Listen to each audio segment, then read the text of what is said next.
আসসালামু আলাইকুম রহমতুল্লাহ।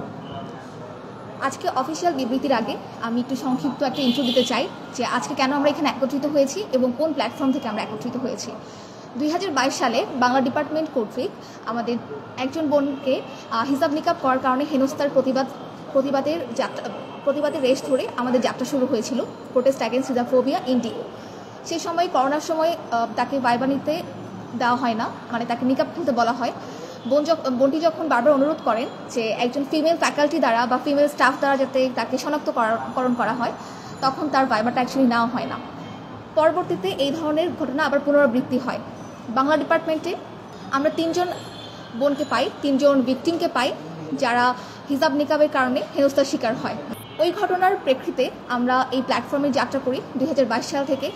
এরপরে বিভিন্ন ঘটনার প্রেক্ষিতে আমরা সংবাদ সম্মেলন করি, মানববন্ধন করি, তৎকালীন ফ্যাসিস্ট ভিসির কাছে স্মারকলিপি প্রদান করি এবং আন্দোলনও করি। তবে কোনো ঘটনারই আসলে আমরা কোনো সুরাহা পাই না বা কোনো নিশ্চয়তা পাই না। বারবার আমাদেরকে একটাই দেওয়া হয়, সান্ত্বনা দেওয়া হয় যে কিছু একটা করা হবে, বাট আমরা মৌখিকভাবেও কোনো তাদের কাছ থেকে কোনো নিশ্চয়তা পাই না। এবং আমাদের যে ভিকটিম বোন ছিল তাদের যে অন্যায়টা করা হয়েছে তাদের জন্য কোনো স্টেপ আমরা নিতে দেখি না। যেমন এখন পর্যন্ত একজন অ্যাবসেন্ট রয়ে গিয়েছে, মানে নিকাব না খোলার কারণে এখন পর্যন্ত তার ভাইবা অ্যাবসেন্ট দেখানো হয়েছে, লাস্টলি সে গিভ আপ করেছে, বাট তার কারণে কিন্তু তার একাডেমিক রেজাল্টে একটা ফল এসেছে। তো সে যে অ্যাবসেন্ট রয়ে গেল, এর দায় কিন্তু আমাদের এখন পর্যন্ত বিশ্ববিদ্যালয় প্রশাসনের। যদিও আমাদের নতুন ভিসি এসেছেন, আমাদের নতুন সব বন্দোবস্ত সৃষ্টি হয়েছে, কিন্তু আমাদের ভিকটিমের কিন্তু এখনও সে কোনো ন্যায় বিচার পায়নি। পরবর্তীতে সেই 3 জন বোন ভিকটিম বাদী হয়ে তারা বাংলা ডিপার্টমেন্টের নোটিশের বিরুদ্ধে একটি মামলা দায়ের করে, যে মামলা এখনও চলমান। এবং আমরা জানি না নতুন বাংলাদেশে আমরা যে নতুন রাজনৈতিক বন্দোবস্ত, নতুন সংস্কার, বৈষম্য বিরোধী বাংলাদেশের কথা বলছি, সেই বাংলাদেশে আমাদের প্রতি হওয়া বৈষম্যের আসল বিচারকে আমরা পাবো কিনা। ঘটনার পরিপ্রেক্ষিতে আমরা গতদিন যে ঘটনাটি ঘটে এবং আজকে আমাদের সংবাদ সম্মেলন মেনলি যার কারণে, সেটা হচ্ছে নিকাব করার কারণে বিটিপিটি চূড়ান্ত মৌখিক পরীক্ষায় ঢাকা ইউনিভার্সিটির একজন ভাই, ওনার আপন বোন মাশরুফাকে হেনস্থার শিকার হতে হয় এবং অপমান ও মানসিক অত্যাচার শিকার হতে হয়। আমরা বান্দরবান না, শুধুমাত্র বাংলাদেশের আনাচে কানাচে প্রত্যন্ত অঞ্চল থেকে শুরু করে প্রতিটি কোনায় হওয়া বৈষম্যের বিরুদ্ধে আছি এবং আমাদের প্রোটেস্ট অ্যাগেন্স্ট হিজাবফোবিয়া ইন্ডিয়া প্রত্যেকটা জুলুমের অ্যাগেনস্টে তাদের ভয়েস রেজ করছে। তো আমি আমার অফিসিয়াল বিবৃতিতে শুরু করছি।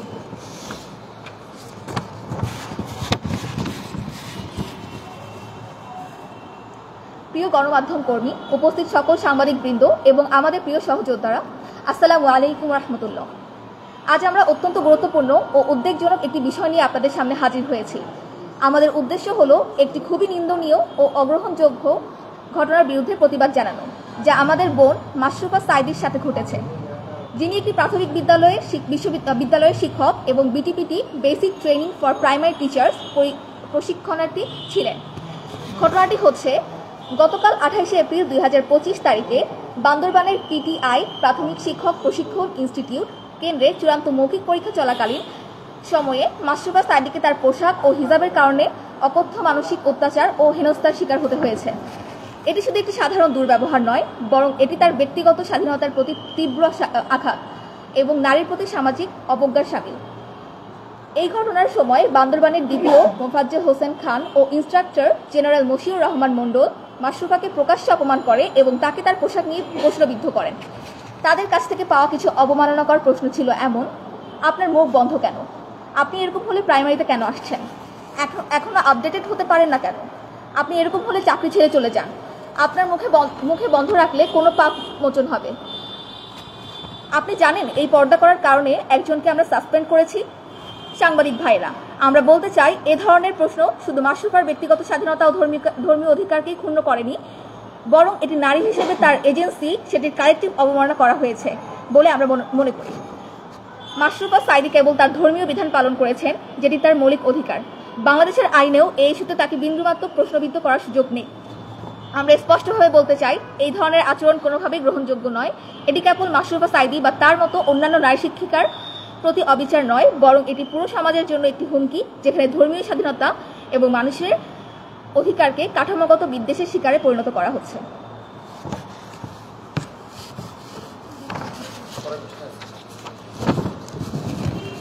আমরা protest against the phobia in due প্ল্যাটফর্মের পক্ষ থেকে সরকারের কাছে দাবি জানাই যে মাশরুফার সাথে ঘটা এই দুর্ব্যবহারের বিরুদ্ধে যথাযথ তদন্ত ও শাস্তিমূলক ব্যবস্থা গ্রহণ করা হোক। আমরা চাই সংশ্লিষ্ট কর্তৃপক্ষ যেন এই ঘটনার পরিপ্রেক্ষিতে এবং নারীর অধিকার রক্ষায় যথাযথ পদক্ষেপ গ্রহণ করেন। এই ধরনের ঘটনার যাতে পুনরাবৃত্তি না হয় সেজন্য রাষ্ট্রীয়ভাবে আইনানুগ ব্যবস্থার দাবি জানাচ্ছি। প্রতিটি নারী যাতে তার ধর্মীয় বিশ্বাস সুন্দর মতো পালন করতে পারেন, ধর্মীয় বিশ্বাসে বাধা না পান এবং সমাজে তার সমান মর্যাদা ও অধিকার রক্ষিত থাকে তা নিশ্চিত করতে হবে। আজকে সংবাদ সম্মেলনের মাধ্যমে আমরা এই বার্তা দিতে চাই, আমরা হিজাব পরিধানকারী নারীদের প্রতি শ্রদ্ধা ও অধিকার স্বীকার করি। এই ধরনের অপমানজনক আচরণের বিরুদ্ধে আমরা দৃঢ়ভাবে প্রতিবাদ জানাই। নারীর মৌলিক অধিকার রক্ষায় আমরা একত্রিত এবং সোচ্চার। আমরা আবারও সরকারের কাছে দাবি জানাচ্ছি এই ঘটনার পূর্ণাঙ্গ তদন্ত করে দায়ী ব্যক্তিদের বিরুদ্ধে আইনগত ব্যবস্থা নেওয়া হোক এবং ভবিষ্যতে এমন ঘটনার প্রতিরোধে কার্যকর ব্যবস্থা নেওয়া হোক। সবাইকে ধন্যবাদ। প্রথম যুক্তি থাকে আসলে আমাদেরকে শনাক্তকরণের সমস্যা হয়, তো সেই শনাক্তকরণের আবার আমরা এন্টি লজিকও দেখিয়েছি যে আমরাও বিশ্বাস করি যে অবশ্যই তার শনাক্তকরণের প্রয়োজনীয়তা আছে। সেজন্য আমরা প্রথমে যে দাবিটা জানিয়েছিলাম সেটা হচ্ছে আমাদেরকে ফিমেল কোনো টিচার দ্বারা বা ফিমেল কোনো স্টাফ দ্বারা যদি আমাদেরকে শনাক্তকরণ করা হয়। আর এছাড়া যেহেতু আমাদের এখন ডিজিটাল বাংলাদেশ আমরা বলছি, আর এখন প্রযুক্তি অনেক বেশি আপডেটেড, তো সেই জায়গা থেকে আমরা ফিঙ্গারপ্রিন্টের মাধ্যমেও কিন্তু আমাদের পরিচয় শনাক্তকরণ করতে পারি। যদিও এটা একটু সময় সাপেক্ষ ব্যাপার এবং একটু এখানে কস্টলিও কস্টিংয়ের একটা ব্যাপার থাকে, তো সেক্ষেত্রে এটা দীর্ঘমেয়াদী একটা পরিকল্পনা হিসেবে আমরা বিবেচনায় রাখতে চাই এবং স্বল্প মেয়াদী আমরা ফিমেল স্টাফ দ্বারা বা ফিমেল ফ্যাকাল্টি দ্বারা আমাদের পরিচয় শনাক্তকরণের জন্য একটি দাবি জানিয়েছিলাম। আসসালামু আলাইকুম রহমতুল্লাহ। আচ্ছা, ওই যে আমাদের বান্দরবনে যে মাশরুফা আপুর ঘটনা, এটার পরিপ্রেক্ষিতে কিছু কথা বলতে চাই। সেটা হচ্ছে যে আমরা তো জানি 5ই আগস্টের পর থেকে আমরা একটা নতুন বাংলাদেশ পেয়েছি এবং আমরা একটা নতুন বাংলাদেশের স্বপ্ন দেখি, কিন্তু এই নতুন বাংলাদেশও আমাদেরকে এখনও হচ্ছে আগের মতো হিজাব নিকাব পরার কারণে হচ্ছে অনেক হেনস্থার শিকার হইতে হয়। তো ওইখানে আমরা নতুন বাংলাদেশে আমরা দেখছি যে অনেক জায়গা হচ্ছে সংস্কার করা হচ্ছে, সংস্কারের দাবি তোলা হচ্ছে, কিন্তু এই যে সেক্টরটা হিজাব নিকাব পরার কারণে যে মেয়েরা হেনস্থার শিকার হয়, এই জায়গাতে আমরা আসলে কোনো দৃশ্যমান সংস্কার দেখতেছি না। তো আমার হচ্ছে একটাই দাবি যে যেহেতু আমরা বৈষম্য বিরোধী বাংলাদেশ চাই এবং এটা হচ্ছে এখন বৈষম্য বিরোধী বাংলাদেশ, তো সেই জায়গায় আমরা হিজাব নিকাব পরার কারণে আমরা কোনো বৈষম্যের শিকার হতে চাই না। তো এখন এটা যাতে আমাদের সরকার থেকে এটা নিশ্চিত করা হয় যে একটা মেয়ে জাস্ট হিজাব নিকাব করতেছে, তার ধর্মীয় মূল্যবোধ, সে ধর্মীয় স্বাধীনতা পালন করতেছে এবং সেই কারণে তাকে হচ্ছে যে অনেক হেনস্থা করা হচ্ছে, সেটা আমরা চাই না। শুধু বান্দরবনের মাশরুফা আপু না, এরকম অনেক আপু আছেন যারা হচ্ছে এখনও হিজাব নিকাব পরার কারণে হেনস্থার শিকার হচ্ছে, যা হচ্ছে সংবাদে আসতেছে, আবার এর অনেক বেশি হচ্ছে আসতেছে না, আমরা দেখতেছি না। সো আমরা হচ্ছে এই যে বৈষম্য, এটা আমরা শিকার হইতে চাই না, এটাই হচ্ছে আমাদের দাবি। আসসালামু আলাইকুম। এই পর্যায়ে আমরা হচ্ছে বিস্তারিত জানতে পেরেছি। তো শেষ মুহূর্তে আমি যে কথাটা বলতে চাই সেটা হচ্ছে 72 ঘন্টার মধ্যে কিংবা 3 দিনের মধ্যে যেন এটার ব্যবস্থা নেওয়া হয়, সেই দাবি আমি করব। এবং সেই দাবি যদি মানা না হয় তাহলে পরবর্তী চিন্তা আমরা ইনশাল্লাহ প্রোটেস্ট সেল থেকে নেওয়ার চেষ্টা করব।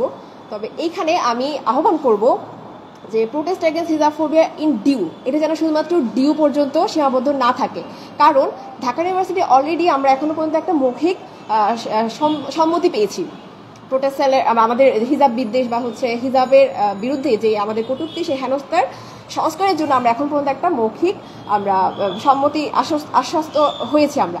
কিন্তু বাংলাদেশের ঢাকা ইউনিভার্সিটি হওয়ার পরেও বাংলাদেশের অন্যান্য অনেক ইউনিভার্সিটি কলেজে এখনো পর্যন্ত এই ধরনের ঘটনা আমরা দেখতে পাচ্ছি। তাই আমি আহ্বান করব, আপনারা যারা যেখানে যখনই হেনস্থার সম্মুখীন হবেন আপনারা প্রোটেস্ট এগেন্স্ট হিজাবফোবিয়া ইন ডিউ প্ল্যাটফর্মে যোগাযোগ করবেন। আমরা আপনাদেরকে আশ্বাস করব যে এই প্রোটেস্ট এগেন্স্ট হিজাবফোবিয়া শুধু ডিউ পর্যন্ত সীমাবদ্ধ থাকবে না, প্রয়োজনে আমরা প্রোটেস্ট এগেন্স্ট হিজাবফোবিয়া ইন সিও করব, প্রয়োজনে আমরা ইন জেও করব, প্রয়োজনে আমরা এনইও করব, প্রয়োজনে আমরা প্রোটেস্ট এগেন্স্ট হিজাব ইন বাংলাদেশ করব ইনশাল্লাহ। এবং এটার জন্য আপনাদের সকলের সম্মতি এবং আপনাদের সকলের সাহায্য, অনেক সহযোগিতা অত্যন্ত প্রয়োজন। এই জন্য আমি সবাইকে আহ্বান করব, যেখানে যখন যে ধরনের ঘটনা ঘটবে আপনারা আমাদের পেজে নক করবেন এবং আমাদেরকে অবগত করবেন। আমরা আইনি ব্যবস্থা থেকে শুরু করে প্রশাসনের সকলভাবে আপনাদেরকে সাহায্য করবো ইনশাল্লাহ।